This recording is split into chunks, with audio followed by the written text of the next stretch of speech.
Imamat pasal 10-12. Imamat 10.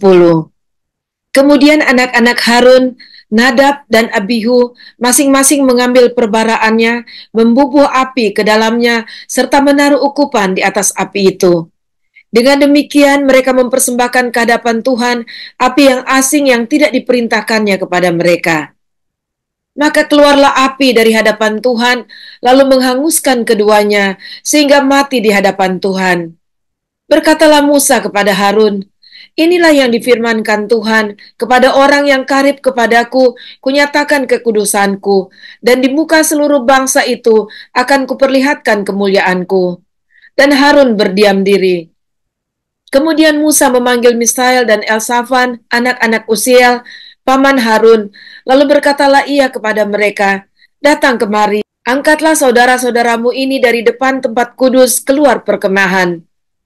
Mereka datang dan mengangkat mayat keduanya, masih berpakaian kemeja, keluar perkemahan seperti yang dikatakan Musa. Kemudian berkatalah Musa kepada Harun dan kepada Eleazar dan Itamar, anak-anak Harun, janganlah kamu berkabung dan janganlah kamu berduka cita, supaya jangan kamu mati, dan jangan Tuhan memurkai segenap umat ini, tetapi saudara-saudaramu, yaitu seluruh bangsa Israel. Merekalah yang harus menangis karena api yang dinyalakan Tuhan itu.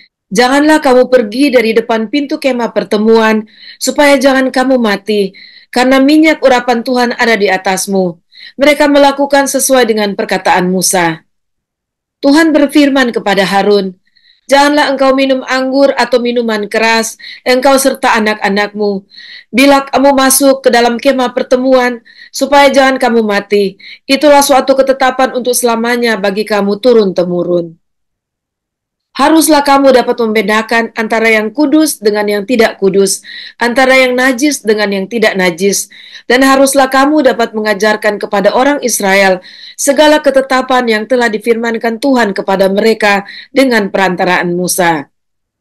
Kemudian berkatalah Musa kepada Harun dan kepada Eleazar dan Itamar, anak-anak Harun yang tinggal itu, ambillah korban sajian yang tinggal dari segala korban api-apian Tuhan, dan makanlah itu sebagai roti yang tidak beragi di samping mezbah, karena itulah bagian maha kudus. Haruslah kamu memakannya di suatu tempat yang kudus, karena itulah ketetapan bagimu dan anak-anakmu dari segala korban api-apian Tuhan, sebab demikianlah diperintahkan kepadaku. Dada persembahan unjukan dan paha persembahan khusus itu haruslah kamu makan di suatu tempat yang tahir. Engkau ini serta anak-anakmu laki-laki dan perempuan, karena semuanya diberikan sebagai ketetapan bagimu dan anak-anakmu dari segala korban keselamatan orang Israel. Paha persembahan khusus dan dada persembahan unjukan itu haruslah dibawa mereka ke tempat segala korban api-apian yang dari lemak itu, supaya dipersembahkan sebagai persembahan unjukan di hadapan Tuhan. Itulah suatu ketetapan untuk selamanya bagimu, serta bagi anak-anakmu, seperti yang diperintahkan Tuhan. Kemudian Musa mencari dengan teliti kambing jantan korban penghapus dosa itu, tetapi ternyata kambing itu sudah habis dibakar. Sebab itu dimarahinya lah Eleazar dan Itamar, anak-anak Harun yang tinggal itu, katanya, mengapa tidak kamu makan korban penghapus dosa itu di tempat yang kudus? Bukankah itu sesuatu bagian maha kudus dan Tuhan memberikannya kepadamu, supaya kamu mengangkut kesalahan umat itu dan mengadakan pendamaian bagi mereka di hadapan Tuhan? Lihat, darahnya itu tidak dibawa masuk ke dalam tempat kudus. Bukankah seharusnya kamu memakannya di tempat kudus seperti yang telah kuperintahkan? Lalu berkatalah Harun kepada Musa, memang benar, pada hari ini mereka telah mempersembahkan korban penghapus dosa dan korban bakaran mereka ke hadapan Tuhan. Tetapi hal-hal seperti itu tadilah yang kualami. Jikalau pada hari ini aku memakan juga korban penghapus dosa, mungkinkah hal itu disetujui oleh Tuhan? Ketika Musa mendengar itu, ia menyetujuinya. Imamat 11. Lalu Tuhan berfirman kepada Musa dan Harun, katanya kepada mereka, katakanlah kepada orang Israel begini, inilah binatang-binatang yang boleh kamu makan dari segala binatang berkaki 4 yang ada di atas bumi. Setiap binatang yang berkuku belah, yaitu yang kukunya bersela panjang dan yang memamah biak, boleh kamu makan. Tetapi inilah yang tidak boleh kamu makan, dari yang memamah biak atau dari yang berkuku belah. Unta, karena memang memamah biak, tapi tidak berkuku belah, haram itu bagimu. Juga pelanduk, karena memang memamah biak, tetapi tidak berkuku belah, haram itu bagimu. Juga kelinci, karena memang memamah biak, tetapi tidak berkuku belah, haram itu bagimu. Demikian juga babi hutan, karena memang berkuku belah, yaitu kukunya bersela panjang, tetapi tidak memamah biak, haram itu bagimu. Daging binatang-binatang itu janganlah kamu makan, dan bangkainya janganlah kamu sentuh, haram semuanya itu bagimu. Inilah yang boleh kamu makan dari segala yang hidup di dalam air, segala yang bersirip dan bersisik di dalam air, di dalam lautan, dan di dalam sungai, itulah semuanya yang boleh kamu makan. Tetapi segala yang tidak bersirip atau bersisik di dalam lautan dan di dalam sungai, dari segala yang berkeriapan di dalam air, dan dari segala makhluk hidup yang ada di dalam air, semuanya itu kejijikan bagimu. Sesungguhnya haruslah semuanya itu kejijikan bagimu. Dagingnya janganlah kamu makan, dan bangkainya haruslah kamu jijikan. Segala yang tidak bersirip dan tidak bersisik di dalam air adalah kejijikan bagimu. Inilah yang harus kamu jijikan dari burung-burung. Janganlah dimakan, karena semuanya itu adalah kejijikan.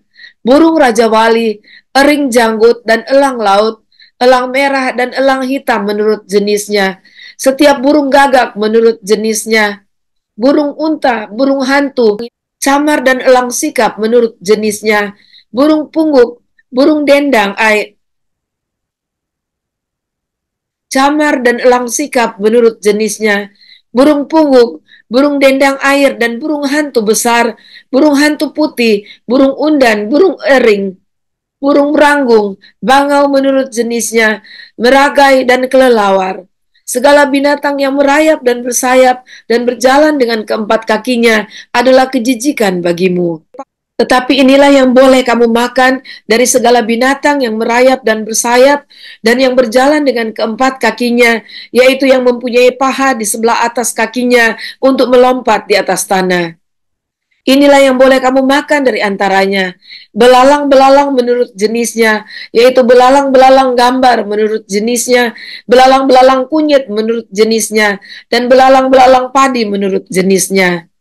Selain segala binatang yang merayap dan bersayap dan yang berkaki empat adalah kejijikan bagimu.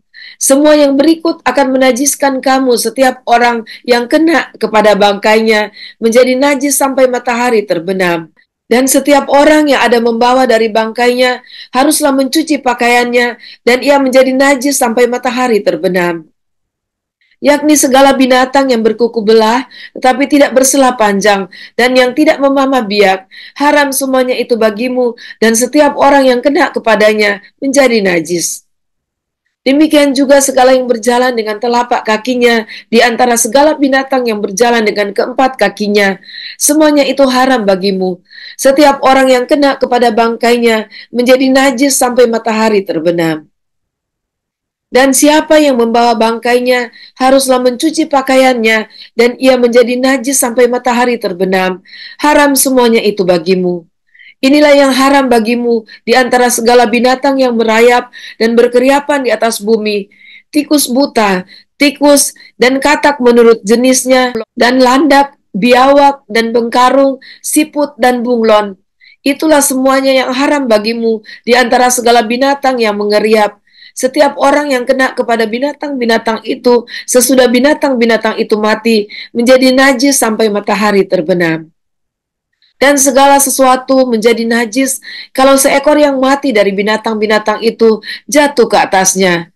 Berkakas kayu apa saja atau pakaian atau kulit atau karung, setiap barang yang dipergunakan untuk sesuatu apapun, haruslah dimasukkan ke dalam air dan menjadi najis sampai matahari terbenam. Kemudian menjadi tahir pula. Kalau seekor dari binatang-binatang itu jatuh ke dalam sesuatu belanga tanah, maka segala yang ada di dalamnya menjadi najis, dan belanga itu harus kamu pecahkan. Dalam hal itu, segala makanan yang boleh dimakan kalau kena air dari belanga itu menjadi najis, dan segala minuman yang boleh diminum dalam belanga seperti itu. Dan segala minuman yang boleh diminum dalam belanga seperti itu menjadi najis. Kalau bangkai seekor dari binatang-binatang itu jatuh ke atas sesuatu benda, itu menjadi najis. Pembakaran roti dan anglo haruslah diremukkan, karena semuanya itu najis dan haruslah najis juga bagimu. Tetapi mata air atau sumur yang memuat air tetap tahir, sedangkan siapa yang kena kepada bangkai binatang-binatang itu menjadi najis. Apabila bangkai seekor dari binatang-binatang itu jatuh ke atas benih apapun yang akan ditaburkan, maka benih itu tetap tahir. Tetapi apabila benih itu telah dibubui air, lalu ke atasnya jatuh bangkai seekor dari binatang-binatang itu, maka najislah benih itu bagimu. Apabila mati salah seekor binatang yang menjadi makanan bagimu, maka siapa yang kena kepada bangkainya menjadi najis sampai matahari terbenam. Dan siapa yang makan dari bangkainya itu haruslah mencuci pakaiannya, dan ia menjadi najis sampai matahari terbenam. Demikian juga siapa yang membawa bangkainya haruslah mencuci pakaiannya, dan ia menjadi najis sampai matahari terbenam.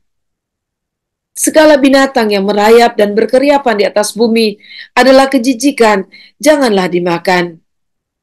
Segala yang merayap dengan perutnya, dan segala yang berjalan dengan keempat kakinya, atau segala yang berkaki banyak, semua yang termasuk binatang yang merayap dan berkeriapan di atas bumi, janganlah kamu makan, karena semuanya itu adalah kejijikan. Janganlah kamu membuat dirimu jijik oleh setiap binatang yang merayap dan berkeriapan, dan janganlah kamu menajiskan dirimu dengan semuanya itu, sehingga kamu menjadi najis karenanya. Sebab akulah Tuhan Allahmu, maka haruslah kamu menguduskan dirimu, dan haruslah kamu kudus, sebab aku ini kudus. Dan janganlah kamu menajiskan dirimu dengan setiap binatang yang mengeriap dan merayap di atas bumi. Sebab akulah Tuhan yang telah menuntun kamu keluar dari tanah Mesir, supaya menjadi Allahmu, jadilah kudus sebab aku ini kudus. Itulah hukum tentang binatang berkaki empat, burung-burung dan segala makhluk hidup yang bergerak di dalam air, dan segala makhluk yang mengeriap di atas bumi. Yakni untuk membedakan antara yang najis dengan yang tahir, antara binatang yang boleh dimakan dengan binatang yang tidak boleh dimakan. Imamat 12. Tuhan berfirman kepada Musa demikian, katakanlah kepada orang Israel, apabila seorang perempuan bersalin dan melahirkan anak laki-laki, maka najislah ia selama 7 hari, sama seperti pada hari-hari ia bercemar kain, ia najis. Dan pada hari yang ke-8, haruslah dikerat daging kulit katan anak itu. Selanjutnya 33 hari lamanya, perempuan itu harus tinggal menantikan pentahiran dari darah nifas. Tidak boleh ia kena kepada sesuatu apapun yang kudus, dan tidak boleh ia masuk ke tempat kudus, sampai sudah genap hari-hari pentahirannya. Tetapi jikalau ia melahirkan anak perempuan, maka najislah ia selama 2 minggu, sama seperti pada waktu ia bercemar kain. Selanjutnya, 66 hari lamanya, ia harus tinggal menantikan pentahiran dari darah nifas. Bila sudah genap hari-hari pentahirannya, maka untuk anak laki-laki atau anak perempuan haruslah dibawanya seekor domba berumur setahun sebagai korban bakaran, dan seekor anak burung merpati atau burung tekukur sebagai korban penghapus dosa ke pintu kemah pertemuan dengan menyerahkannya kepada imam. Imam itu harus mempersembahkannya ke hadapan Tuhan dan mengadakan pendamaian bagi perempuan itu. Demikianlah perempuan itu ditahirkan dari leleran darahnya. Itulah hukum tentang perempuan yang melahirkan anak laki-laki atau anak perempuan. Tetapi jikalau ia tidak mampu untuk menyediakan seekor kambing atau domba, maka haruslah ia mengambil 2 ekor burung tekukur atau 2 ekor anak burung merpati, yang seekor sebagai korban bakaran dan yang seekor lagi sebagai korban penghapus dosa. Dan imam itu harus mengadakan pendamaian bagi perempuan itu, maka tahirlah ia. Mari kita berdoa. Ya Tuhan, kami bersyukur bagaimana Tuhan memberikan aturan-aturan kepada bangsa Israel agar mereka boleh menjaga hidup mereka, menjaga diri mereka, menjaga kekudusan mereka di hadapan Engkau, dan mereka boleh diajarkan untuk membedakan manakah makanan yang tahir dan manakah makanan yang haram bagi mereka. Dan Engkau juga mengajarkan mereka bagaimana untuk menguduskan diri mereka, karena Engkau ingin umat-Mu adalah umat yang kudus, karena seperti Engkau adalah kudus adanya. Dan kami bersyukur kepada Engkau Tuhan, karena Engkau menyediakan cara bagi kami, bagaimana kami boleh menjadi kudus, karena Engkau kudus, sehingga kami dapat bersekutu dengan Engkau. Tuhan Allah kami yang hidup, Allah yang selalu rindu untuk melihat anak-anaknya datang kepada Engkau dan bersekutu dengan Engkau. Terima kasih Tuhan, kami bersyukur kepada Engkau, di dalam nama Tuhan Yesus. Amin.